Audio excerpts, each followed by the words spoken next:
الحمد لله والصلاة والسلام على رسول الله وعلى آل صحبه ومن والاه. وصلنا إلى نهاية قصص بني إسرائيل، لأن آخر نبي لهم هو المسيح ابن مريم عليه السلام. ولكن عندما نتحدث عن المسيح وأمه لابد أن نتحدث باستفاضة، لأن المسيح ابن مريم اختلفت فيه كل الأديان، فاليهودية على سبيل المثال تكذبه ولا تعتبره نبيا ولا إلها ولا ابن إله، بل إنه كذاب مدعي، وافترت على أمه بهتانا عظيما، وذلك تصديق قوله وبكفرهم وقولهم على مريم بهتانا عظيما. وعندما تأتي إلى المسيحيين تجد أن المسيحيين قد اختلفوا فيه اختلافا عظيما، فمنهم من قال أنه الله، ومنهم من قال أنه ابن الله، ومنهم من قال أن الله ثالث ثلاث. أما المسلمون فعقيدتهم في المسيح ابن مريم أنه نبي ورسول من أولي العزم من الرسل، عصمه الحق سبحانه وتعالى كما عصم الرسل جميعا بحق قوله والله يعصمك من الناس. المسيح ابن مريم في العهد القديم باللغة العبرية القديمة اسمه عيسو، وفي العهد اللغة العبرية الحديثة اسمه يسوع أو يشوع.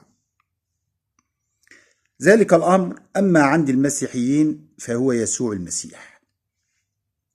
عند المسلمين اسمه المسيح عيسى ابن مريم، وأطلق عليه لقب المسيح لأسباب متعددة، أنه لما كان يمسح على الموتى فيحييهم بإذن الله، أو كان يمسح على أعين وعلى الأمراض فيشفوا بإذن الله، ويبرئ الأكمه والأبرص ويحيي الموتى بإذن الله.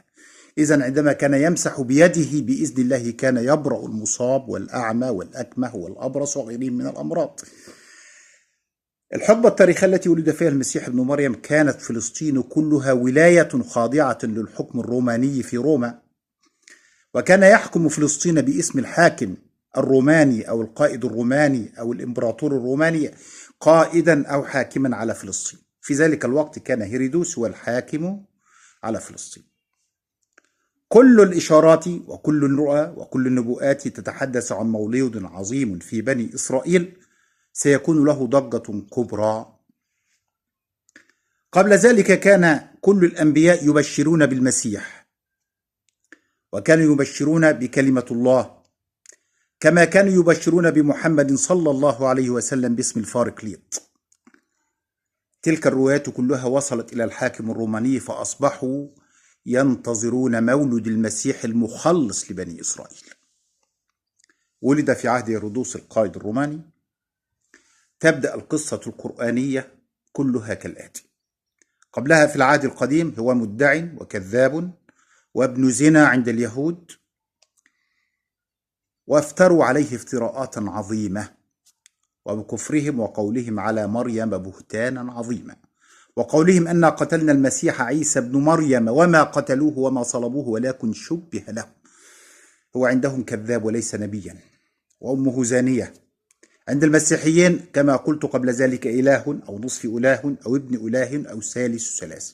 أما في القرآن الذي نقى تلك الصورة، تأتي القصة القرآنية في قصة آل عمران، تأتي في قصة مريم، في الأنبياء، في الصف، في المائدة، في أماكن متعددة في كتاب الله توضح لنا شيئا واحد: أن المسيح ما رضى يوما هو أو أمه أن يكون إلها من دون الله. أنت قلت للناس اتخذوني وأمي إلهين من دون الناس، قال سبحانك ما يكون لي أن أقول ما ليس لي بحق، إن كنت قلته فقد علمته، تعلم ما في نفسي ولا أعلم ونفسك إنك أنت العزيز الحكيم. بعد أن يقول إن تعذبهم فإنهم عبادك وإن تغفر لهم فإنك أنت العزيز الحكيم. القصة تبدأ بداية كده في مريم، وقبلها في البشارة في سورة آل عمران: وإذ قالت الملائكة يا مريم إن الله يبشرك بكلمة منه اسمه المسيح عيسى ابن مريم. المسيح عيسى ابن مريم وجيها في الدنيا والآخرة ومن المقربين، ويكلم الناس في المهد وكهلا ومن الصالحين، ويعلمه الكتاب والحكمة إلى نهاية الآيات في وصف المسيح ابن مريم. كانت قولتها الشهيرة: أن يكون لي ولد ولم يمسسني بشر.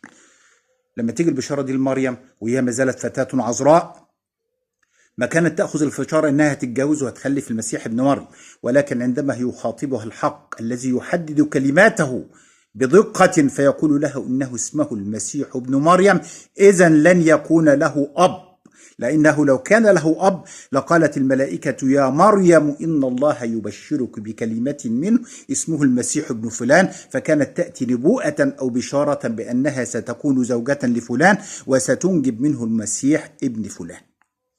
إذن فهمها لتلك البشارة من الملائكة جعلها تدرك بقوله المسيح ابن مريم أنه سيولد ولد لها بلا أب. تلك هي البشرى. تأتي بقى في سورة مريم الولادة بقى بعد ذكر يحيى وزكريا، وفي آل عمران بعد ذكر يحيى وزكريا وامرأة عمران التي نظرت ما في بطنها. واذكر في الكتاب مريم إذ انتبذت من أهلها مكانا قصيا فاتخذت من دونهم حجابا فأرسلنا إليها روحنا فتمثل لها بشرا سويا قالت إني أعوذ بالرحمن منك إن كنت تقيا. كل الآيات اللي موجودة في سورة مريم حتى لا أتلوها جميعا ويكون الدرس تلاوة لكتاب الله فقط، أقول لها إن الله أرسل إليها ملكا وهو جبريل عليه السلام المؤيد بروح القدس لينفخ فيها فتحمل بإذن الله. حديث طويل وأنه بأمر الله كن فكان، فحملته فانتبذت به مكانا شرقي قصيا فاتخذت من دونهم حجاب. تأتي الآيات كلها بعد أن اتخذت مكانا قصيا، يأتي اللفظة القرآنية: فأجاءها المخاض إلى جذع النخل. كأن إيه بقى؟ الفهنة فيها التعقيب والسرعة، يعني بمجرد النفخ حملت وبوقت قصيرة جاءها المخاض فجأة.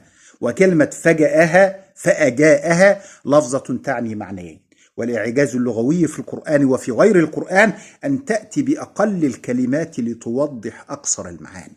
فجاء فأجاءها للمجيء أي بمعنى فجاءها، ومعنى فجأة فأجاءها، فجاءت فأجاءها لتبشير معنيين اثنين: أن المجيء للمخاض كان فجأة.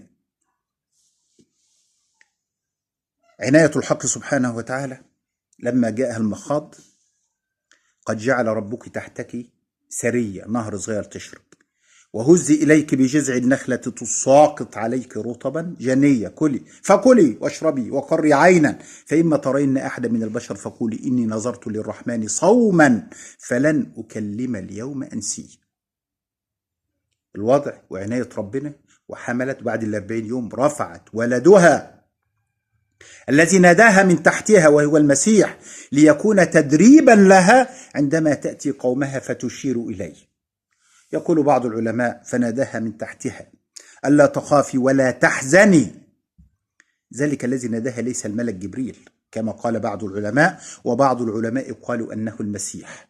نعم إنه المسيح. لماذا؟ لكي يدرب مريم عليه السلام أنه ينطق وهو في الطفل وهو في المهد ينطق، فلما تأتي قومها تكون مطمئنة عندما تشير إليه أنه سينطق.